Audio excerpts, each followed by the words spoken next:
네, 안녕하세요 여러분. 이상투자자원의 자산운용부 팀장 김주훈 팀장입니다. 이번 시간에도 내 종목을 부탁해요 시간인데요. 여러분들이 가지고 계신 보유 종목이나 포트폴리오 상담 등을 통해서 궁금증을 해소해드리고 앞으로의 전망을 알려드리는 시간입니다. 먼저 본격적으로 시작하기 앞서서 저희 이상투자자원 유튜브 구독과 좋아요 꼭 눌러주시고 앞으로도 좋은 내용 함께 할 수 있다면 정말 좋겠습니다. 그러면 이제 본격적으로 시작해보도록 하겠습니다. 이번 시간에 온 사연은요, 셀트리온에 관해서 문의를 해주신 분이 있으셨는데요. 셀트리온에 대해서 궁금한 점을 크게 세 가지로 구분을 해서 전달을 해주셨습니다. 먼저 현재 이제 셀트리온의 주가 하락 배경과 시황에 대해서 알고 싶다. 공매도와 관련된 부분에 대해서 질문을 주셨고, 두 번째로는 그 중에서 셀트리온의 현 상황과 앞으로의 전망에 대해서 더 깊게 보고 싶다고 말씀해 주셨고요. 그 다음에 앞으로 대응, 구체적으로 어떤 단가를 이탈하면 손절해야 하는지, 또 어떤 단가에서는 매수해 볼 수 있는지, 그리고 추가 매수를 한다면 어디서 해야 하는지 이런 부분들을 질문해 주셨습니다. 하나씩 천천히 이제 파헤치면서 제가 알아보도록 할 텐데요. 일단 셀트리온에 대해서 첫 번째, 주가 하락 배경과 시황 설명을 해달라고 하셨는데, 셀트리온 같은 경우에는 이제 주가 하락하는 배경을 보면 차트적으로 봤을 때는 보시다시피 12월 7일 날에 고점을 찍고 점차적으로 내려오는 부분에 있죠. 그래서 누구나 보시더라도 현재 주가가 계속 하락하고 있구나를 아실 수가 있을 텐데, 하락하게 되는 배경으로는 현재 시장 자체가 인플레이션이랑 금리 상승이랑 경기 민감주에 쏠려 있기 때문에 작년과 같이 성장주 시대에는 오르지 않았던 주식들이 현재 올라오고 있는 상황입니다. 바이오도 사실 성장주의 하나라고 보시면 되겠는데요. 바이오 같은 경우에는 특히나도 최근에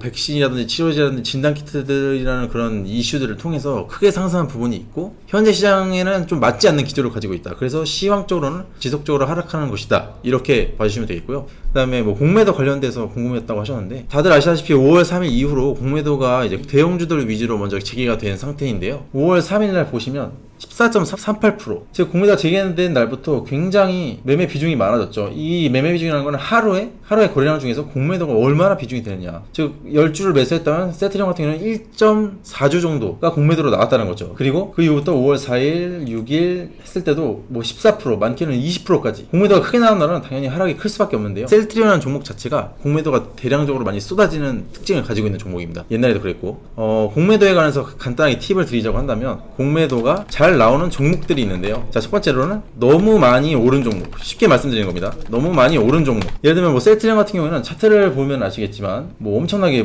저점으로 따졌을 때는 23만원에서 39만원이니까 70%, 불과 작년 10월부터 시작을 해서 올해 12월 7일까지 했을 때 70%가 올랐어요. 이건 엄청나게 뛰었다는 거죠. 그만큼 너무 많이, 단기간에 너무 많이 오른 종목들, 그런 것들은 공매도가 나오기가 쉽습니다. 두 번째로는 바닥권이나 저가에서 어떤 이슈나 모멘텀 없이 가고 있는 종목들, 예를 들자면 KMW라는 종목이 있습니다. 보시다시피 이 종목은 이제 5G 관련 주인데, 5G가 유명하다 말은 나오지만 실제로 흐름이 나온 적이 거의 없었어요. 작년에도 그렇고 올해도 그렇고. 그래서 이렇게 모멘텀이 약하거나 뭔가 특별한 내용들이 없는 종목들은 공매도에 타깃이 되기가 쉽습니다. 세 번째는 실트리온 뿐만 아니라 바이오 전체가 그런 특성을 가지고 있는데, 바이오 주식 자체가 좀 공매도에 취약한 부분이 있어요. 이 이유는 바이오다라는 것들 자체가 기업들이, 그러니까 실질적으로 영업이익이라든지 순이익을 내고 있는 종목들이 있기보다는 뭔가 어마어마한 미래 발전 가능성을 가진 그런 미래 기대치에 기댄 종목들이 대부분 많기 때문에 현재로서는 뭔가 딱히 볼만한 게 그렇게 없다는 거죠. 이 세 가지는 오늘 내용 중에 핵심이니까 꼭 기억해 주셨으면 좋겠고요. 앞으로 전망에 대해서 얘기를 하자면, 분명히 주주분들은 현재 싸다고 해서 지금 사면 손해는 크게 보지 않겠구나 이렇게 생각하실 수도 있어요. 하지만 주식이라는 게 그렇게 단순한 생각만으로 절대 오르거나 내리지가 않습니다. 그러니까 셀트리온이 현황적으로 올라오려고 한다면 큰 모멘텀이 필요한데요. 현재는 일단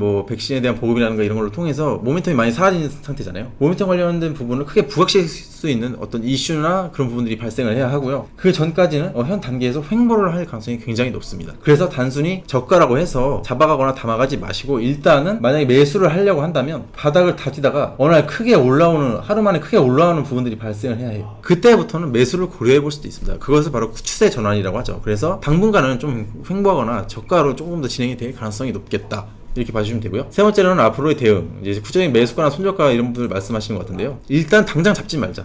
왜냐면 현재 이슈라든지 그런 부분들이 많이 사라져 있는 상태고, 시장 자체가 경기 민감주들을 보고 있기 때문에 바이오주는 아직 뒤로 밀려있는 상황입니다. 만약에 최저로 매수를 해본다고 한다면, 과거에 높은 시세가 출발했던 23만 2천원 부근, 23만 2천원 부근에서 바닥을 딛고 상승 흐름을 보인다면, 그러면은 매수해 볼 수가 있겠고요. 그 다음에 손절가 같은 경우는 만약에 기존에 이미 가지고 계신 분들이라고 한다면은 현재 손절하기에는 좀 힘든 부분이 있고, 마이너스 크더라도 일단 유지를 해보시다가 매수가랑 같은 부분인데 23만원 부분, 종가를 이탈 시에는 손절을 하시는 게 일단 좋습니다. 왜냐면 여기가 중요한 지지 구간이기 때문에 여기를 이탈 시에는 더 빠르게 크게 빠질 수가 있어요. 그렇기 때문에 사실 주식을 하는 게 매수가는 손절가도 되는 겁니다. 그래서 매수할 수 있는 부분에서 종가를 이탈한다고 한다면 과감하게 손절을 하시고 추후에 다시 올라왔을 때 잡아주시는 게 좋겠다, 이렇게 봐주시면 되겠고요. 만약에 추매 타이밍을 잡는다고 한다면, 추매 타이밍이라고 한다면 현재 가지고 있다는, 현재 보유 중이라는 가정하에 진행한다면 현재도 추매는 가능하신데, 아까 전에 말했던 23만원 부근에서 이탈하지 않고 횡보하다가